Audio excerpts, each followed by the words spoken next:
Hello students, this is Rani ma'am from unique classes.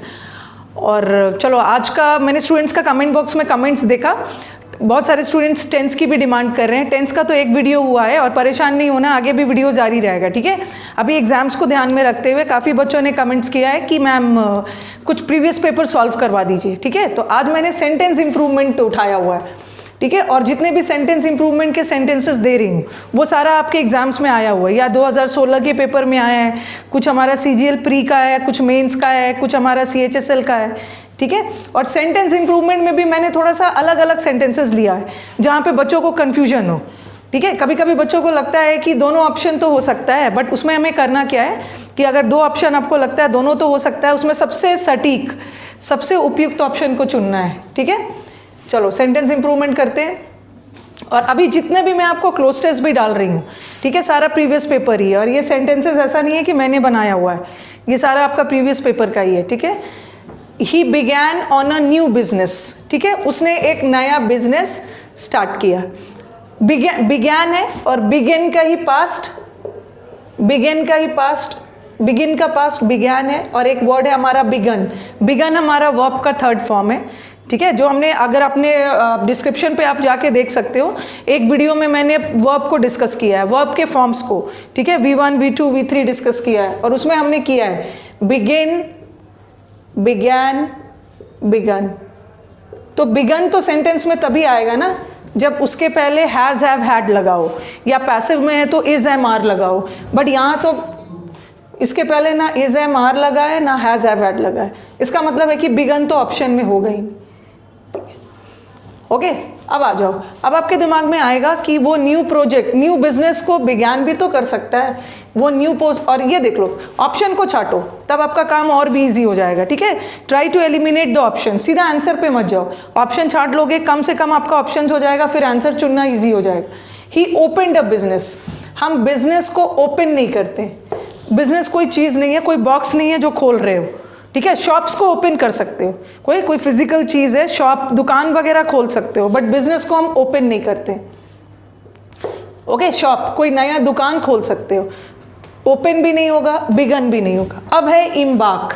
Embark का मतलब भी होता है स्टार्ट करना, और बिगैन का मतलब भी होता है स्टार्ट करना, किसी नई चीज़ों को स्टार्ट करना। और बच्चे को लगेगा कि दोनों का मतलब तो सेम है। और जब भी आपके ब्लैंक के बाद कोई प्रेपोजिशन दिख गया है, ये प्रेपोजिशन आपको बहुत हेल्प करेगा ऑप्शन को छाटने में। बिगैन के साथ ऑन वर्ड का यूज़ नहीं होगा, बट एम्बार्क के साथ ऑन का यूज़ होगा। उसने एक नया बिजनेस शुरू किया, बिगैन भी हो सकता था, बट अगर ऑन नहीं होता तो हो सकता था, बट यहाँ तो ऑन लगा है, बिगैन के साथ ऑन नहीं होता है, तो आंसर क्या होगा? एम्बार्क, ठीक है। He embarked on a new business, उसने एक नया बिजनेस शुरू किया। ओके, अब आ जाओ नेक्स्ट सेंटेंस में। द क्रिमिनल, क्रिमिनल है, उसे क्रिमिनल इसीलिए बोला गया है क्योंकि उसका दोष साबित हो गया है। क्रिमिनल है मतलब गिल्टी है, दोषी है, तभी तो उसे क्रिमिनल का नाम दिया गया है। अगर वो क्रिमिनल नहीं होता, अगर दोषी नहीं होता, तो हम उसको क्या लिखते? अक्यूज्ड। अगर आपसे कोई पूछे कि अक्यूज्ड और गिल्टी में क्या डिफरेंस, अक्यूज का मतलब होता है आरोपी और गिल्टी मतलब दोषी। यहाँ पे अभी आरोप साबित नहीं हुआ है, बट गिल्टी में आरोप साबित हो गया, ठीक है। ये तो दोषी हो गया, ये हमारा आरोपी है, ठीक है, और ये हमारा दोषी है। लेकिन सेंटेंस में ही क्लियर हो गया ना कि वो क्रिमिनल है। क्रिमिनल उसे नाम इसीलिए दे दिया गया क्योंकि वो दोषी है। और जब भी दोषी, गिल्टी को सज़ा दी जाती है, सज़ा के रूप में जो दी जाती है वो है हैंग, हैंग किया गया।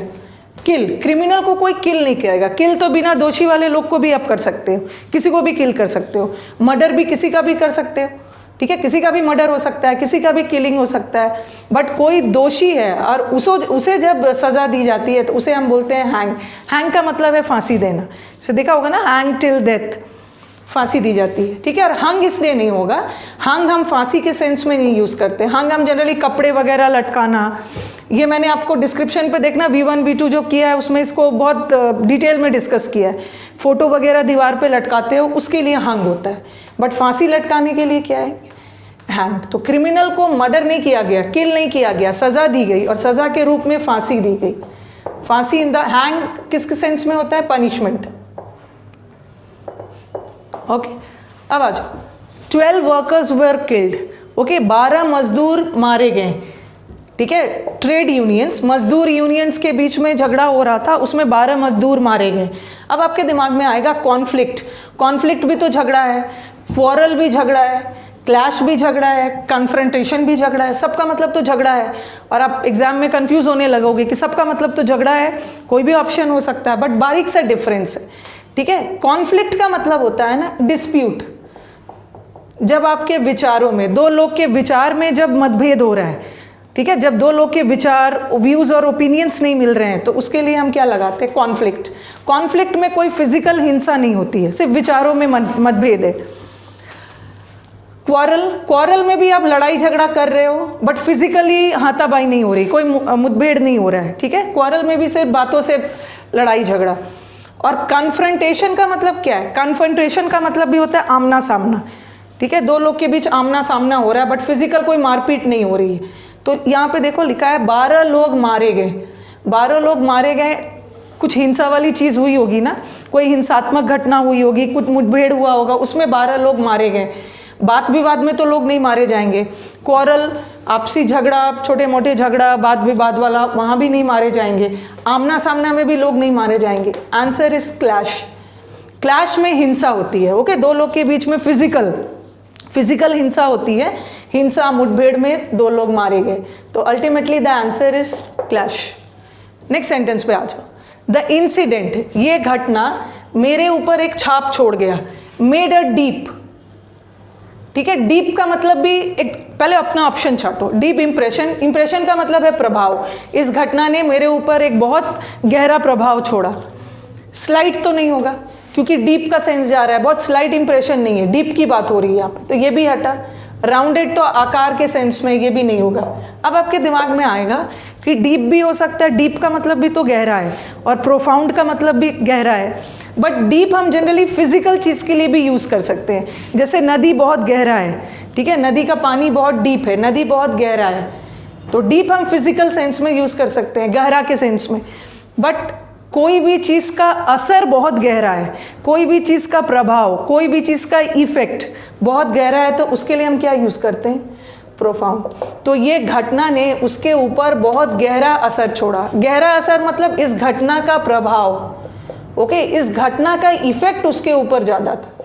कोई भी चीज़ का असर, वैसे तो आप डीप भी यूज़ कर सकते हो, ठीक है, जैसे डीप नॉलेज बोल सकते हो आप, लेकिन अगर दोनों आ गया तो दोनों में तो हमें सबसे सटीक वाला ऑप्शन को चुनना है। तो दोनों में देखा जाए तो डीप तो फिजिकल थिंग्स के लिए होता है, जैसे नदी का पानी बहुत डीप है, किसी का घाव बहुत गहरा है, बहुत डीप वुंड है, चोट बहुत गहरी है, बट डीप प्रभाव, असर बहुत ज़्यादा है, असर बहुत गहरा है, तो उसके लिए हम क्या यूज़ करते हैं, प्रोफाउंड, ठीक है। अभी मैं और भी आपको सेंटेंसेस दे रही हूँ, ओके। चलो स्टूडेंट्स, हम बाकी का सेंटेंसेस भी देख लेते हैं, ठीक है। नेक्स्ट वाला सेंटेंस देखो, क्योंकि सेंटेंस इंप्रूवमेंट एरर बनाना इजी है, ओके। एरर में आपके पास ABCD होता है, कहीं भी आप एरर अपने आप अकॉर्डिंग डिसाइड कर लेते हो कि इस पार्ट में एरर है, but what as a teacher मुझे लगता है कि एरर डिटेक्शन से भी ज़्यादा दिक्कत आती है स्टूडेंट्स को सेंटेंस इंप्रूवमेंट में।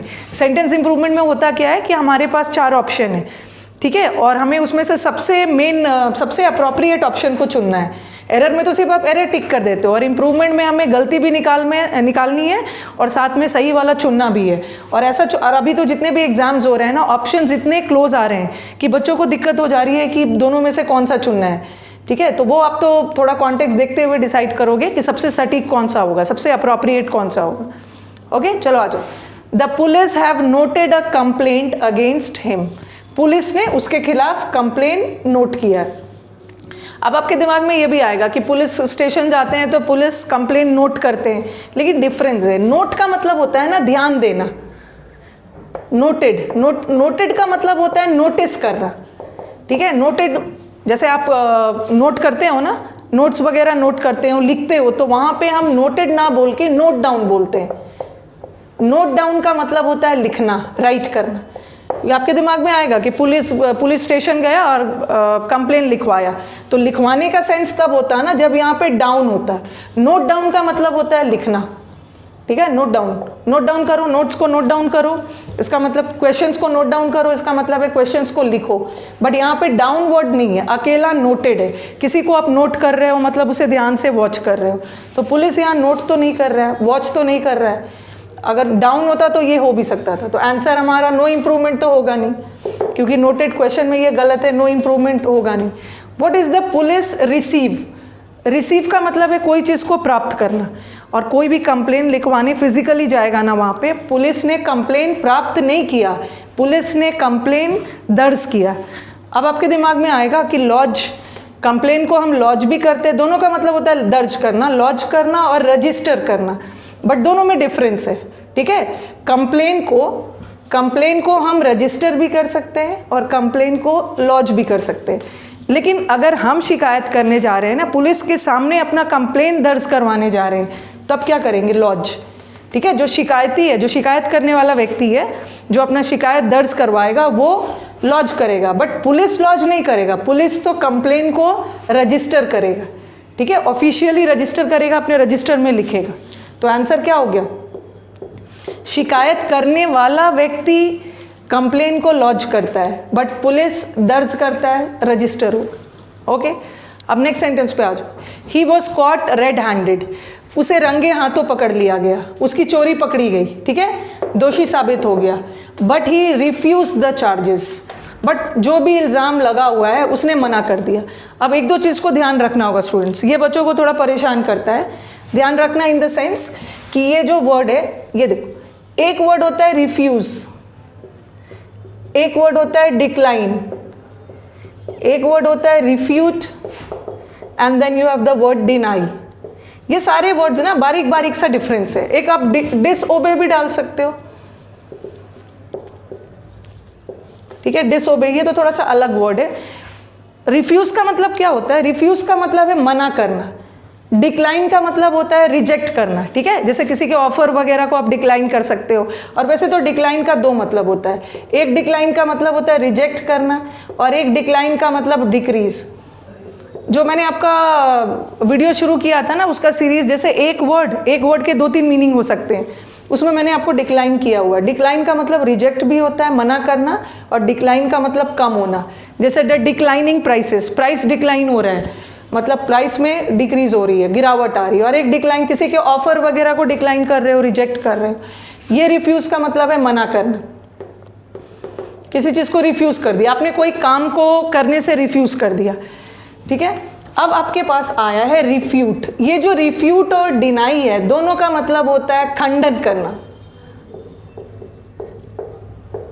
ठीक है। रिफ्यूट है ये, रिफ्यूट और डिनाई दोनों का मतलब है खंडन करना। खंडन करना मतलब गलत साबित करना। आप पे कोई इल्ज़ाम लगा दी गई है और आपने बोला कि नहीं, ये इल्ज़ाम गलत है। कोई भी चीज़ को गलत साबित कर रहे हो, उसके लिए हम क्या यूज़ करते हैं? रिफ्यूट और डिनाई। और ये तो सिंपली मना करने के सेंस में। और डिसओबे मतलब आज्ञा नहीं मानना, वो तो एक अलग ही वर्ड हो गया। अब आ जाओ, he was caught red handed, उसे रंगे हाथों पकड़ लिया गया, और उसने चार्जेस मतलब जो इल्ज़ाम लगाए गए हैं, जो ब्लेम लगाया गया। अब देखो क्या क्या वर्ड होगा? डिसओबे, आप पे कोई गलत इल्ज़ाम लगा रहा है तो आप डिसओबे नहीं करोगे ना। डिसओबे करना मतलब आज्ञा नहीं मानना, ये तो नहीं होगा। सेंटेंस के मीनिंग के अकॉर्डिंग डिसओबे तो नहीं जाएगा। फिर है डिक्लाइन, गलत इल्ज़ाम लगा दिया है, जो गलत इल्ज़ाम लगा है उसका आप खंडन करोगे, उसे नकारोगे। अगर हिंदी जाते हैं तो रिफ्यूज़ का मतलब होता है मना करना, और रिफ्यूट का मतलब होता है नकारना। नकारते आप कब हो? जब आप पे गलत इल्ज़ाम लगा दिया गया है।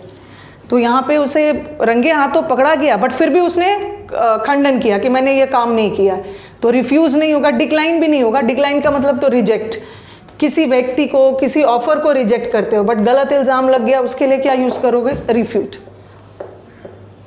ये भी हट। ओके, अब आ जाओ 7th वाला सेंटेंस, द लाउड मतलब तेज। इनसेसेंट का मतलब है अनस्टॉपेबल, बिना रुके। जो चैटरिंग मतलब जो बातचीत की आवाज़ आ रही थी, लाउड और बिना रुके नॉन स्टॉप बातचीत की आवाज़ आ रही थी, वो उसके फादर को परेशान कर रहा था, वरी कर रहा था। ओके, जो लाउड नॉइस आ रही थी, लाउड नॉइस में चैटरिंग हो रही थी, बातचीत हो रही थी, उस वजह से उसके फादर परेशान हो रहे थे। तो इन्होंने क्या किया है? वरीड वर्ड दिया है। वरीड का मतलब क्या होता है? वरी का मतलब होता है चिंतित होना। एग्रावेट का मतलब होता है किसी भी चीज़ को और भी बदतर बनाना, ठीक है, वो चीज़ पहले से ही खराब है उसे और भी खराब करना, पहले से ही परेशानी है, प्रॉब्लम्स को और भी बढ़ाना, इसको हम बोलते हैं वर्सन करना, और भी खराब कर देना। अनॉय का मतलब है चिढ़ जाना, इरिटेट का मतलब भी है परेशान होना। अब आपके दिमाग में आएगा कि नॉइस की वजह से, the loud and incessant chatter, chatter का मतलब नॉइस, लगातार आवाज़ आने की वजह से उसके फादर परेशान हो रहे थे। वरीड तो नहीं होगा, लाउड नॉइस के वजह से उसके फादर चिंतित नहीं हो रहे थे, परेशान हो रहे थे, वरीड हमारा हटा। और बदतर का भी सेंस नहीं जाएगा, नॉइस के वजह से फादर वर्सन भी नहीं हो रहे थे। अब स्टूडेंट्स कहाँ पे फंसने वाले हैं, कहाँ वो फंसेंगे वो अनॉयड में और इरिटेटेड में। आपको लगेगा कि अनॉय का मतलब भी तो है चिढ़ जाना और इरिटेट का मतलब भी है चिढ़ जाना, दोनों आपके ऑप्शन में और दोनों में से कोई एक ही आंसर होगा, बट दोनों में डिफरेंस है। कोई भी चीज़ कंटिन्यूसली बिना रुके लगातार आपको परेशान हो रहा है, ओके, बाहरी कोई बाधा, आवाज़ वगैरह जो लगातार आपको परेशान कर रही है, जो भी चीज़ लगातार परेशान कर रही है उसके लिए हम क्या लगाते हैं, इरिटेटेड। तो ये जो लगातार बिना रुके जो आवाज़ आ रही थी उस वजह से उसके फादर इरिटेट हो रहे थे, ठीक है। जैसे मैंने बोला I was annoyed at his behaviour, मैं उसके बर्ताव से चिढ़ गई थी, ठीक है। तो यहाँ तो ऐसा नहीं है ना कि कोई भी चीज़ लगातार मुझे परेशान कर रहा है, बट आवाज़ तो मुझे लगातार परेशान कर रहा है। जैसे मैं अभी आपको पढ़ा रही हूँ और कहीं बाहर से आवाज़ आ रही है और लगातार मैं डिस्टर्ब हो रही हूँ, तो मैं अनॉय नहीं हो रही हूँ, मैं क्या हो रही हूँ, इरिटेट हो रही हूँ, ओके। अब नेक्स्ट सेंटेंस में आ जाओ, ये तो बहुत इंपॉर्टेंट सेंटेंस है, कई बार हमारे एग्जाम में आया है, ओके। इसको हम अच्छे से डील करते हैं ताकि आगे जाके आपको दिक्कत ना हो, ठीक है। थोड़ा सा मैं बोर्ड को क्लियर करती हूँ, ठीक है। आप स्क्रीनशॉट ले सकते हो। कई बच्चे बोलते हैं मुझे कि मैम थोड़ा साइड हो जाइएगा स्क्रीनशॉट लेने के लिए, इसको थोड़ा अच्छे से डील कर लेते हैं। ये वर्ड पहले देखो, कंफ्यूज नहीं होना है, कॉवर्ड, एक वर्ड है कॉवर्डली और एक वर्ड है कॉवर्डिस। ये सबको ध्यान से याद रखना है क्योंकि कई बार बच्चों का कंफ्यूजन होता है ना, उन्हें लगता है कि कॉवर्ड हमारा एडजेक्टिव है, कॉवर्डली एडवर्ब है और कॉवर्डिस नाउन है। बच्चे ये समझ लेते हैं क्योंकि बच्चों ने तो अपने दिमाग में बैठाया हुआ है, मैक्सिमम बच्चे, कि जिस वर्ड में भी एल वाई देख लो वो सारे एडवर्ब है। ठीक है, मैक्सिमम एल वाई वाले वर्ड्स एडवर्ब होते हैं, बट हमेशा नहीं। कई वर्ड हमारा एल वाई से ख़त्म हो फिर भी वो एडवर्ब ना होके क्या होता है, एडजेक्टिव होता है। जैसे मैंने आपका लिखा लवली, लवली भी तो एल वाई से ख़त्म हो रहा है, बट लवली कहीं से एडवर्ब नहीं है। मैंने बोला she is a lovely girl, girl क्या है, नाउन। कैसी गर्ल, लवली, तो लवली क्या हो गया, एडजेक्टिव। नाउन की विशेषता बताने वाले words adjective. Then I write the word deadly. Deadly का मतलब होता है घातक, ठीक है, खतरनाक। इसे पॉजिटिव नेगेटिव दोनों में यूज़ करते हैं। मैंने लिखा डेडली डिजीजेस या लिख दिया डेडली वेपन्स, घातक वेपन्स, औजार। डिजीजेस क्या है, नाउन। कैसा डिजीज, डेडली, घातक, तो ये एडजेक्टिव हो गया। नाउन की विशेषता एडजेक्टिव। वेपन्स, हथियार क्या है, नाउन। कैसा, डेडली। तो ये नहीं सोचना है कि हर एल वाई वाले वर्ड्स एडवर्ब होते हैं। ठीक है, एडवर्ब होता है एल वाई वाले वर्ड्स, बट कुछ एल वाई वाले वर्ड्स हमारे एडजेक्टिव भी होते हैं। तो बच्चों का कन्फ्यूजन यहीं से शुरू हो जाता है और ये सेंटेंस में ऐसे ही कन्फ्यूज होकर यहाँ पे रॉन्ग कर देंगे। ये जो हमारा कॉवर्ड है, आपको लगेगा कि वो कॉवर्ड है। कॉवर्ड किसे बोलते हैं, कायर, और कायर व्यक्ति है, उसकी विशेषता बताई जा रही है, इसलिए ये एडजेक्टिव है, बट कॉवर्ड एडजेक्टिव नहीं है। ठीक है, कॉवर्ड हमारा नाउन है और कॉवर्डली एडवर्ब नहीं है। कॉवर्डली हमारा एडजेक्टिव है। देखो एल वाई लगने के बावजूद भी ये क्या है, एडजेक्टिव है। ओके, जैसे आप बोलोगे ना ही इज कॉवर्ड और वो एक कायर है, ही इज अ कॉवर्ड। थोड़ा सेंटेंस को फ्रेम करके देखो, ही इज कॉवर्ड और ही इज अ कॉवर्ड, वह एक कायर है। तो इस कॉवर्ड को एक आर्टिकल की ज़रूरत पड़ रही है। इस कॉवर्ड वर्ड को एक आर्टिकल की ज़रूरत पड़ रही है, इसका मतलब ये कॉवर्ड क्या है, नाउन है। ठीक है, ये कॉवर्ड इज अ नाउन और कॉवर्डली एडजेक्टिव है। और कॉवर्डिस का हिंदी होता है कायरता। कायरता भी हमारा नाउन है, कौन सा, भाववाचक संज्ञा। ठीक है, अब ये सेंटेंस देखो, ही बिहेव्ड लाइक कॉवर्ड। अब आपके दिमाग में क्या आएगा कि उसने कायर की तरह बिहेव किया, और स्टूडेंट्स क्या करेंगे, डायरेक्टली लिंक करेंगे कि बिहेव्ड। बिहेव्ड का मतलब क्या है, बिहेव क्या है, वर्ब। और अब आपके दिमाग में आएगा ना कि वर्ब की विशेषता बताने वाले वर्ड्स क्या होते हैं। जो वर्ड्स क्रिया, क्रिया की विशेषता बताने वाले वर्ड्स क्रिया विशेषण, और बच्चे इसको टिक करेंगे, बट ये गलत है, ठीक है, क्योंकि कॉवर्डली कहीं से भी एडवर्ब नहीं है। कॉवर्डली क्या है? एडजेक्टिव है, और वर्ब की विशेषता बताने के लिए हमें एडजेक्टिव की ज़रूरत नहीं पड़ेगी, हमें तो एडवर्ब की ज़रूरत पड़ती है। तो ये ऑप्शन तो वैसे ही हट गया, क्योंकि ये एडवर्ब नहीं है, ये एडजेक्टिव है। ओके, अब आ जाओ, क्या ये सही है? ही बिहेव, उसने एक कॉवर्ड की तरह बिहेव किया। कॉवर्ड तो नाउन है, ठीक है, कॉवर्ड नाउन है, और अगर ये सेंटेंस ऐसा होता ना, ही बिहेव्ड लाइक अ कॉवर्ड, अ लगा होता, इसमें अ लगा होता तो ये आंसर सही होता, क्योंकि कॉवर्ड नाउन है, आर्टिकल लेगा। ही बिहेव्ड लाइक कॉवर्ड नहीं है, उसने एक कायर की तरह बिहेव किया, अ नहीं लगा है, ये भी हटा, no improvement, no error answer. अब आपके पास ये बचा और ये बचा। अब सेंटेंस ध्यान से देखना।